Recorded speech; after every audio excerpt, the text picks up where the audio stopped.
Je l'ai vue pour la première fois ce jour-là. Cette petite Sophie. Avec ses boucles d'or et son regard innocent qui me transperçait comme une lame. Pauline.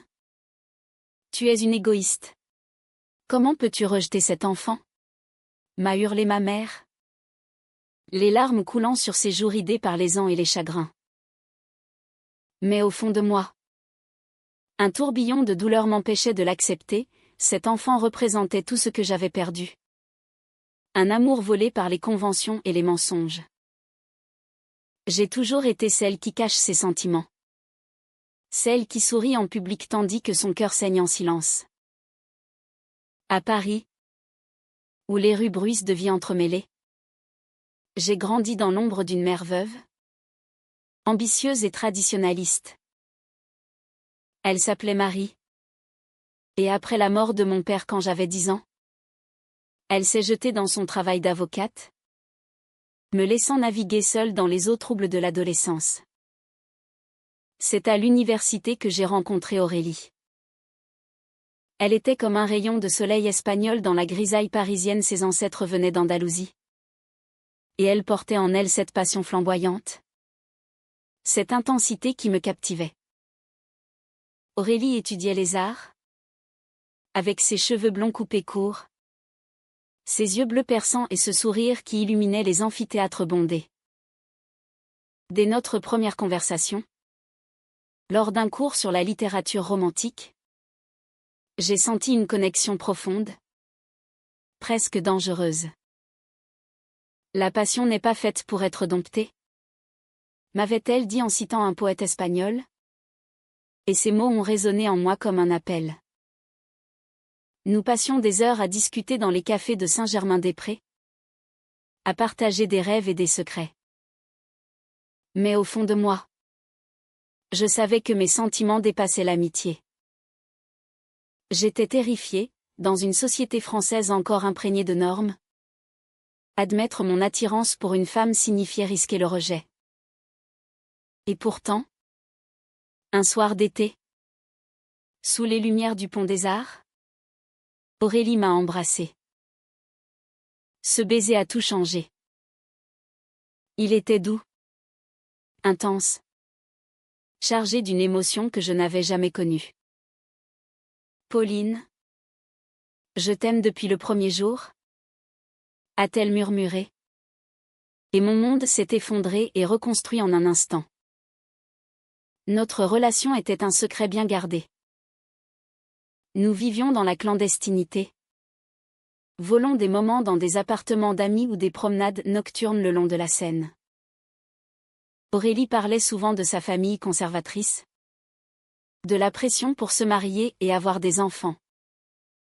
En Espagne, chez mes grands-parents, on attend que les filles suivent le chemin tracé, disait-elle avec amertume.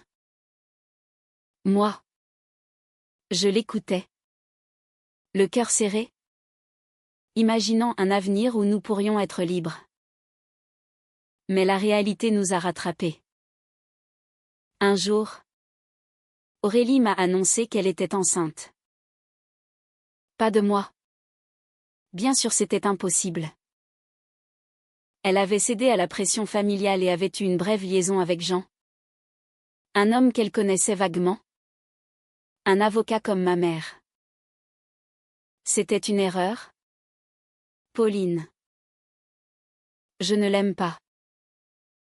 C'est toi que j'aime. Ces mots m'ont dévastée. Comment pouvais-je accepter cela? L'idée d'un enfant, fruit d'une union hétérosexuelle forcée, me rongeait de jalousie et de peur. Aurélie a épousé Jean peu après, dans une cérémonie discrète à la mairie. J'ai assisté au mariage, feignant le sourire. Mais intérieurement, je hurlais. Sophie est née 9 mois plus tard. Une petite fille parfaite avec les traits d'Aurélie. Je n'ai pas pu la voir à la naissance, j'ai prétexté un voyage pour m'éloigner. Notre amour s'est effiloché dans les mensonges et les absences. Aurélie essayait de me contacter.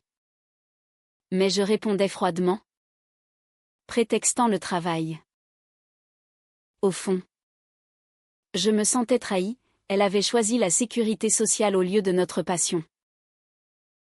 Pourquoi ne t'es-tu pas battu pour nous, me demandais-je dans mes nuits solitaires, fixant le plafond de mon petit appartement dans le Marais. Les doutes m'assaillaient, étais-je vraiment capable d'aimer quelqu'un qui avait cédé si facilement? Et pourtant, chaque souvenir d'elle ravivait la flamme, me laissant plus vide encore. Les années ont passé. Aurélie et Jean ont divorcé quand Sophie avait 3 ans. Aurélie m'a écrit une lettre déchirante. Pauline, je n'ai jamais cessé de t'aimer. Le mariage était une prison. Viens me voir. Mais j'ai ignoré ses appels, muré dans ma douleur. Ma mère, quant à elle, a rencontré Jean lors d'un congrès d'avocats. Ils se sont rapprochés. Et bientôt, elle m'a annoncé leur mariage. Il est veuf, non? Divorcé. Avec une adorable petite fille. Sophie sera comme une sœur pour toi, m'a-t-elle dit. Rayonnante. J'ai senti mon estomac se nouer.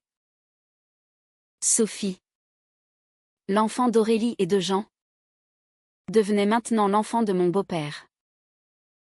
Comment pouvais-je l'accepter sans rouvrir les plaies? Le jour du mariage, à l'église Saint-Sulpice, j'ai vu Sophie pour la première fois. Elle tenait la main de Jean, ses yeux curieux posés sur moi. Ma mère m'a présenté, voici Pauline, ta nouvelle grande sœur. Sophie a souri timidement. Mais j'ai détourné le regard. Je ne veux pas d'elle, ai-je pensé, le cœur battant. Ce refus n'était pas de l'égoïsme, c'était une armure contre le passé. Chaque fois que ma mère insistait pour que je passe du temps avec Sophie, je prétextais des excuses. Pauline, tu es cruelle. Pense à cette enfant innocente, me reprochait-elle. Mais dans mon esprit, Sophie incarnait la trahison d'Aurélie. Le choix qu'elle avait fait contre nous. Les nuits suivantes, je me réveillais en sueur, hantée par des rêves où Aurélie me tendait la main. Sophie entre nous comme un mur infranchissable. Un soir, seule dans mon appartement, j'ai relu les vieilles lettres d'Aurélie. Pourquoi ai-je tout gâché, me suis-je demandé. Les larmes coulant. Étaient-ce de la jalousie pure? Ou quelque chose de plus profond? Peut-être craignais-je que l'acceptation de Sophie signifie l'acceptation d'une vie que je rejetais. Une vie hétéronormative imposée. Mon identité. Mon amour pour les femmes. Tout semblait menacé par cette petite fille. Et pourtant, une partie de moi se sentait coupable, Sophie n'y était pour rien. Elle était innocente, victime des choix des adultes. Cette ambivalence me dévorait, me laissant épuisée, isolée. Les conflits s'intensifiaient au fil des mois. Ma mère organisait des dîners familiaux dans leur maison de banlieue, à Versailles, où Jean jouait le rôle du père parfait. Sophie, avec ses 5 ans maintenant, courait partout, demandant des histoires ou des jeux. Chaque fois, je m'asseyais à l'écart, répondant à peine à ses questions. Pourquoi tu ne m'aimes pas, Pauline? M'a-t-elle demandé un jour. Ses grands yeux bleus ceux d'Aurélie emplis de confusion. J'ai senti un poignard me traverser. Ce n'est pas toi.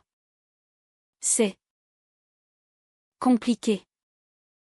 Ai-je balbutié, fuyant son regard. Ma mère, furieuse, m'a prise à part. Tu es égoïste, Pauline. Jean est un homme bon. Et Sophie a besoin d'une famille. Qu'est-ce qui ne va pas chez toi? Ces mots m'ont blessée.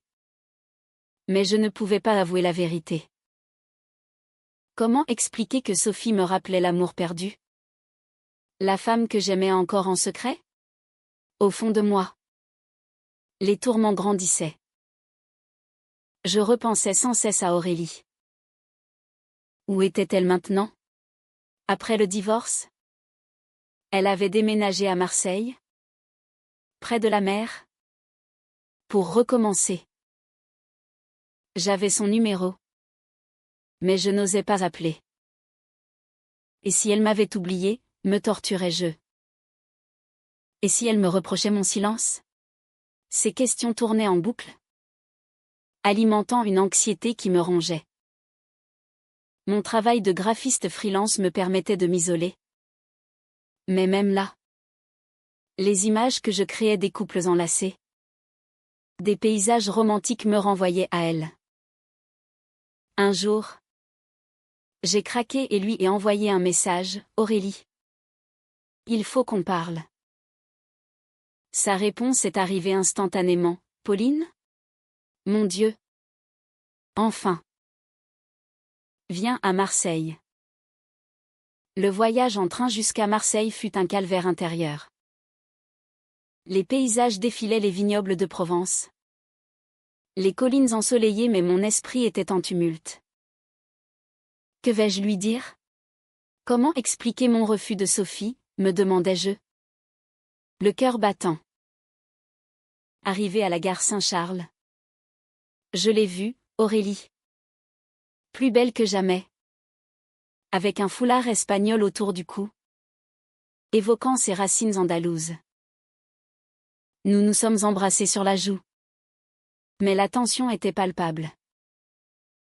Elle m'a emmené dans un petit café près du Vieux-Port, où l'odeur de la bouillabaisse se mêlait à celle de la mer. Pourquoi as-tu disparu? Pauline? A-t-elle demandé? Sa voix tremblante. J'étais perdue. Ton mariage. L'enfant.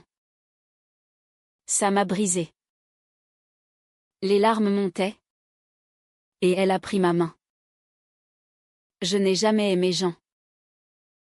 C'était pour ma famille. Mais toi, tu es mon vrai amour. Cette confession a ravivé tout. Nous avons passé l'après-midi à marcher le long de la corniche, parlant de nos regrets. Aurélie m'a raconté les nuits solitaires après la naissance de Sophie. Comment elle pensait à moi en berçant l'enfant. Sophie, à tes yeux? Non. Ai-je dit amèrement. Elle a ri tristement: non. Les miens. Mais elle est innocente? Pauline. Pourquoi la rejettes-tu? J'ai hésité. Le poids du secret m'étouffant. Parce qu'elle représente ce que j'ai perdu, toi. Aurélie m'a serré contre elle. Et pour la première fois depuis des années, j'ai senti une paix fragile. Mais au fond, je savais que ce n'était que le début des complications. Ma mère et Jean ignoraient tout de notre passé. De retour à Paris, les doutes m'assaillaient de nouveau. Puis-je vraiment reconstruire avec Aurélie sans accepter Sophie, me questionnais-je, fixant les lumières de la tour Eiffel depuis ma fenêtre. Sophie devenait le symbole de mon conflit intérieur. Rejeter l'enfant, c'était rejeter une partie d'Aurélie. Mais l'accepter signifiait affronter mes peurs les plus profondes. Un soir, ma mère m'a appelée en pleurs: Sophie demande après toi. Elle t'a dessiné un cadeau. Viens. S'il te plaît. J'ai accepté. À contre-cœur. À la maison, Sophie m'a tendu un dessin maladroit: une famille avec une grande sœur. Pour toi. Pauline? A-t-elle dit timidement. Mon cœur s'est serré. Pour la première fois, j'ai vu en elle non une menace, mais une victime de nos erreurs d'adultes.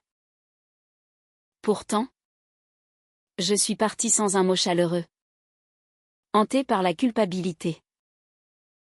Les semaines suivantes, Aurélie et moi échangions des messages passionnés, planifiant des retrouvailles. Mais un jour, elle m'a annoncé: je viens à Paris voir Sophie. J'en me laisse la voir régulièrement. La panique m'a envahi. Et si ma mère nous voit ensemble, pensais-je. Le rendez-vous fut fixé dans un parc. Et j'y allai, nerveuse. Voir Aurélie avec Sophie fut un choc, elle riait. Aurélie la portant sur ses épaules. Je me suis approchée. Et Sophie m'a reconnue: Pauline. Maman est là. Le mot « maman » m'a transpercée.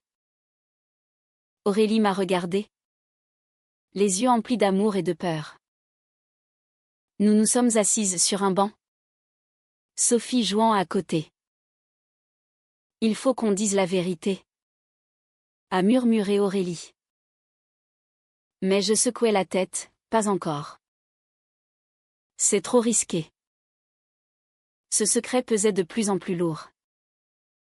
Chaque nuit, je me réveillais en sueur, imaginant les réactions. Ma mère, traditionnaliste, me renierait-elle? Jean, conservateur, accepterait-il? Et Sophie, innocente, comprendrait-elle? Mes pensées tourbillonnaient, mélange de joie pour Aurélie et de terreur pour l'avenir. Suis-je prête à tout perdre pour cet amour, me demandais-je, le cœur en lambeaux. La tension montait, et je sentais qu'un éclat était imminent. Les émotions bouillonnaient en moi comme une tempête méditerranéenne, héritage invisible des racines espagnoles d'Aurélie. Chaque rencontre clandestine avec elle intensifiait le conflit, l'amour renaissant contre le poids du secret. Un week-end, nous nous sommes échappés à Deauville, sur la côte normande, où les vagues déchaînées reflétaient mon tumulte intérieur. Pauline, nous ne pouvons plus vivre comme ça, m'a dit Aurélie, ses doigts entrelacés aux miens sur la plage. Sophie a besoin de stabilité. Et moi, j'ai besoin de toi. Ces mots m'ont déchiré. Comment intégrer Sophie sans briser ma famille? Et si tout s'effondre, ai-je répondu. La voix brisée.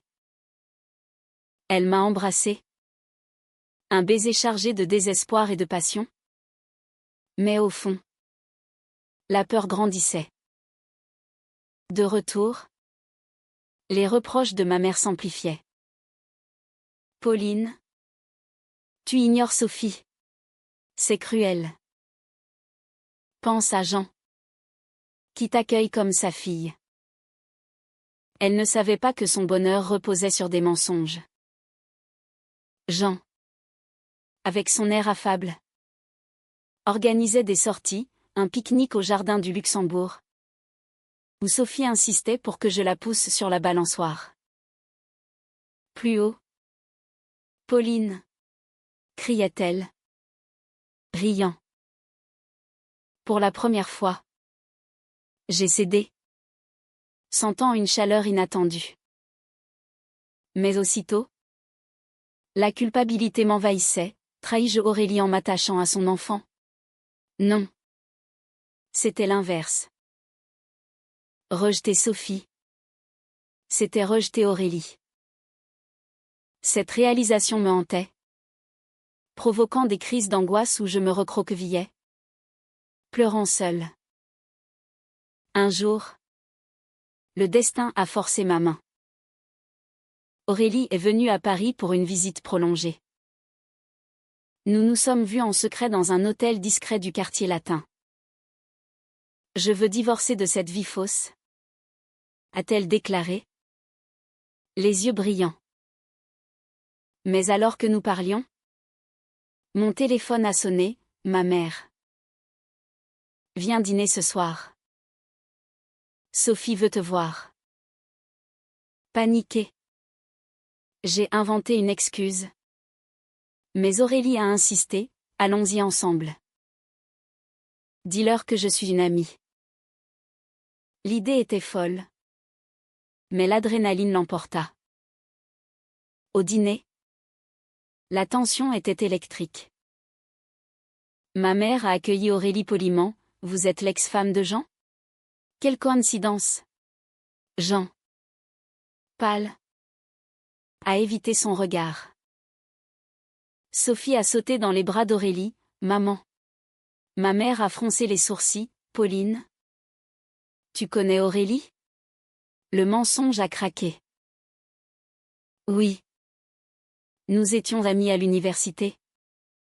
Ai-je balbutié. Mais les regards suspicieux persistaient. Plus tard, seule avec Aurélie. Elle m'a confrontée. Pourquoi mens-tu encore? Les larmes coulaient, j'ai peur de les perdre.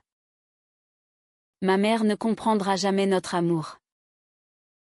Aurélie m'a serré. L'amour vrai mérite la vérité. Cette nuit-là, mes pensées tourbillonnaient. Étais-je lâche? Mon refus de Sophie n'était-il qu'une extension de ma peur d'assumer qui j'étais? Les souvenirs affluaient nos nuits volées. Les promesses chuchotées amplifiant la douleur. Le lendemain, l'explosion est survenue. Ma mère m'a appelée, Pauline. Jean m'a tout dit. Aurélie et toi? Étiez-vous plus qu'amis? Mon cœur s'est arrêté.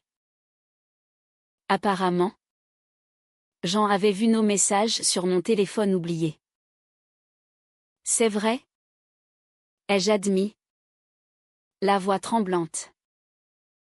Sa réaction fut violente. Comment oses-tu? C'est contre nature. Et rejeter Sophie pour ça?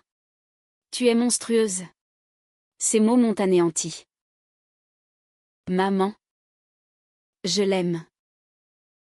Sophie n'y est pour rien. Mais. Elle a raccroché. Seule. Je me suis effondrée. Les sanglots secouant mon corps. Ai-je tout détruit, me suis-je demandé. Le désespoir m'envahissant. Aurélie est venue. Me consolant. Mais la trahison perçue par ma mère creusait un abîme. Les jours suivants furent un enfer émotionnel. Jean, furieux, interdisait à Aurélie de voir Sophie. Tu as corrompu ma fille, hurlait-il au téléphone. Ma mère, déchirée, oscillait entre colère et tristesse. Pauline, pourquoi ne m'as-tu rien dit? Pleurait-elle lors d'une confrontation. Parce que je savais ta réaction. Tu vis dans un monde où l'amour doit être normal. Nos échanges étaient chargés de reproches. Révélant des blessures profondes, son veuvage l'avait rendu rigide. Mon silence l'avait blessé. Au fond, je me sentais coupable, mon refus initial de Sophie avait amplifié le chaos. Si j'avais accepté plus tôt? Peut-être. Mais les regrets ne changeaient rien. Aurélie et moi nous raccrochions l'une à l'autre. Mais les doutes s'insinuaient. Et si c'était une erreur, pensais-je, imaginant une vie sans ma famille. Sophie, au milieu, souffrait, elle demandait après moi. Après sa mère. Un appel d'elle. Via Jean. M'a brisé, Pauline. Pourquoi tout le monde est triste? Sa voix innocente a déclenché une vague de remords. Je devais agir. Mais comment? Le conflit intérieur atteignait son paroxysme. Me laissant épuisée. Perdue dans un labyrinthe d'émotions. La tourmente émotionnelle s'amplifiait. Comme un flamenco endiablé. rythmée par les battements affolés de mon cœur. Chaque jour apportait de nouvelles blessures, des appels ignorés de ma mère, des menaces de Jean pour la garde de Sophie. Aurélie, dévastée, pleurait dans mes bras, j'ai perdu ma fille à cause de nous. Ces mots me transperçaient, ravivant la culpabilité. C'est ma faute, pensais-je, revivant mon refus initial. Si j'avais embrassé Sophie dès le début, peut-être aurions-nous évité ce chaos. Mais au fond, ce rejet était ancré dans ma peur, peur d'assumer mon identité, peur de perdre l'amour familial. Les nuits étaient hantées par des scénarios catastrophes, Sophie grandissant sans mère, ma vie brisée. Un soir, dans mon appartement, j'ai confronté mes démons. Assise par terre, entourée de photos d'Aurélie et moi, je me suis interrogée, qui suis-je vraiment? Une femme aimant une autre? Ou une lâche cachant son cœur? Les larmes coulaient. Un torrent libérateur. J'ai appelé ma mère, il faut qu'on parle. En personne. Elle a accepté. À contre-cœur. La rencontre eut lieu dans un café discret de Montparnasse. Elle arriva. Les yeux rougis, Pauline. Tu m'as trahi. Non. Maman. Je me suis trahi moi-même en me cachant. J'aime Aurélie depuis des années. Sophie.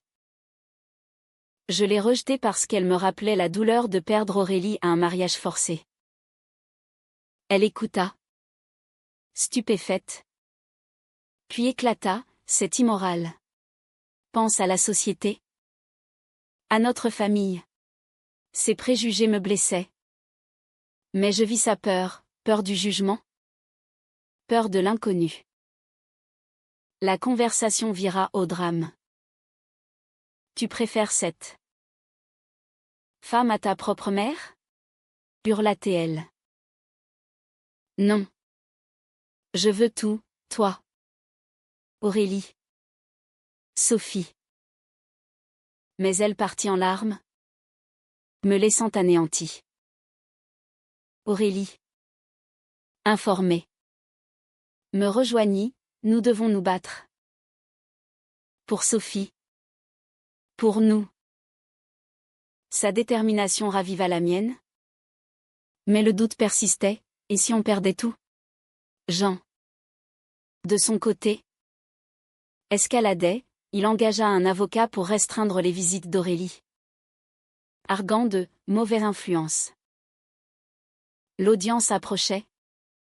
Un tourbillon judiciaire qui amplifiait l'angoisse. Comment en est-on arrivé là, me demandais-je. Imaginant Sophie confuse. Seule.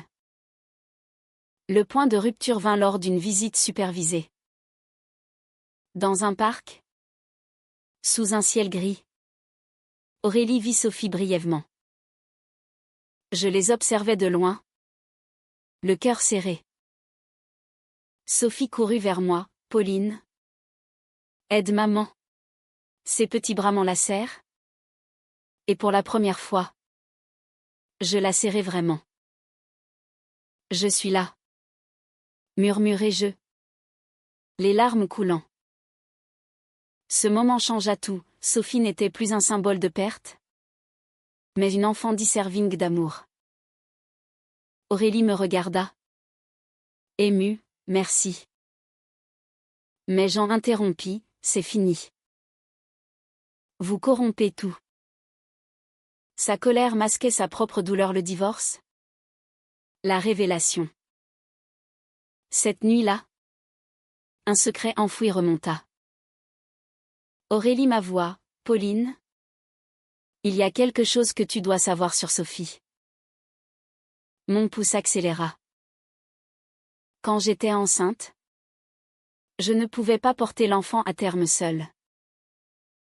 Les médecins disaient que j'avais besoin d'aide. Tu te souviens? Avant le mariage? Quand je t'ai demandé. Les souvenirs affluèrent, des années plus tôt. Aurélie m'avait supplié de l'aider. Dans un acte d'amour désespéré, j'avais accepté de donner mes ovules anonymement, via une clinique.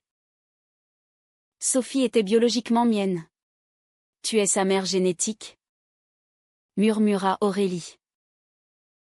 Le choc me figea. Pourquoi ne pas me l'avoir dit? Pour te protéger. Tu étais jeune. Effrayée. Et après? Avec le silence. La révélation me submergea, mon refus de Sophie était un rejet de moi-même. De cet acte d'amour caché. Les émotions explosèrent, joie, horreur, regret. Sophie est à moi. À nous. Cela expliquait mon lien instinctif. Ma douleur amplifiée. Mais cela compliquait tout, légalement. Sophie était de Jean et Aurélie. Si on révèle ça, Jean nous détruira. Pensais-je. Terrifié. Pourtant, cette vérité allumait une flamme, je devais me battre pour ma fille.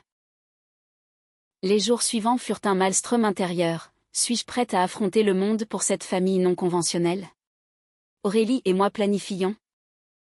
Consultant des avocats spécialisés en droit LGBT. La confrontation finale avec ma mère et Jean fut épique. Dans leur maison, l'atmosphère était lourde. Nous devons parler de Sophie, ai-je annoncé. Aurélie révéla le secret. Document à l'appui. Jean blêmit, impossible. Ma mère. Choquée, Pauline. Tu es. Les cris fusèrent. Les accusations volèrent. Vous avez menti à tous, hurla Jean.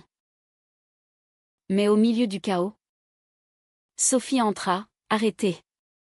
J'aime tout le monde. Sa voix enfantine coupa court. Nous nous tûmes, réalisant l'impact sur elle. Les révélations avaient ouvert un gouffre émotionnel abyssal, plus profond que les canyons andalous que Aurélie me décrivait autrefois. Ma mère s'effondra en sanglots, comment ai-je pu être si aveugle? Jean. Furieux mais brisé. Admis, j'aimais Aurélie. Mais je savais qu'elle ne m'aimait pas. Sophie est tout pour moi.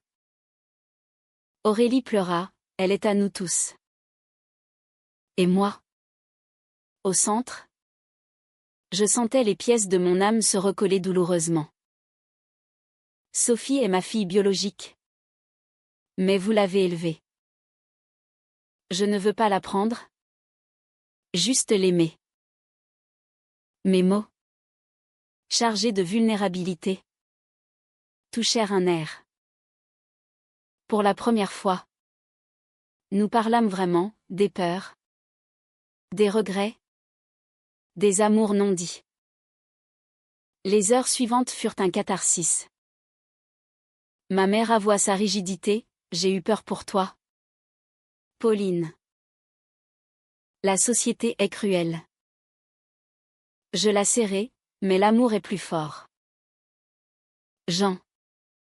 Après un long silence, concéda, si Sophie est heureuse. Sophie. Sentant la tension. Nous réunis, on peut être une grande famille. Son innocence dissipa les ombres.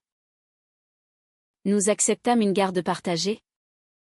Avec thérapie familiale. Aurélie et moi pûmes enfin vivre ouvertement. Soutenus par une compréhension naissante. Les mois suivants furent une renaissance émotionnelle. Sophie grandissait entre Paris et Marseille. Apprenant notre histoire simplifiée, tu as deux mamans qui t'aiment. Mon refus initial se transforma en amour protecteur. Avec Aurélie. Nous dansions sur des airs de flamenco dans notre appartement. symbolisant notre passion libérée. Ma mère, lentement, s'ouvrit, des dîners où elle posait des questions, apprenant sur l'amour LGBT. J'en devins un allié inattendu, défendant nos droits. Pourtant, les cicatrices persistaient. Dans mes moments solitaires, je repensais au chemin, la douleur du secret, la trahison perçue, les décisions déchirantes. Ai-je mérité ce bonheur, me demandais-je parfois. Mais voir Sophie rire avec Aurélie, ou ma mère l'embrasser, apaisait tout. Notre histoire, imprégnée de drame et de rédemption, prouvait que l'amour triomphe des conventions. Aujourd'hui, sous le ciel parisien, je marche main dans la main avec Aurélie. Sophie entre nous. Le monde n'est pas parfait, mais notre famille l'est. Forgée dans le feu des émotions. Et dans mon cœur, la paix enfin trouvée.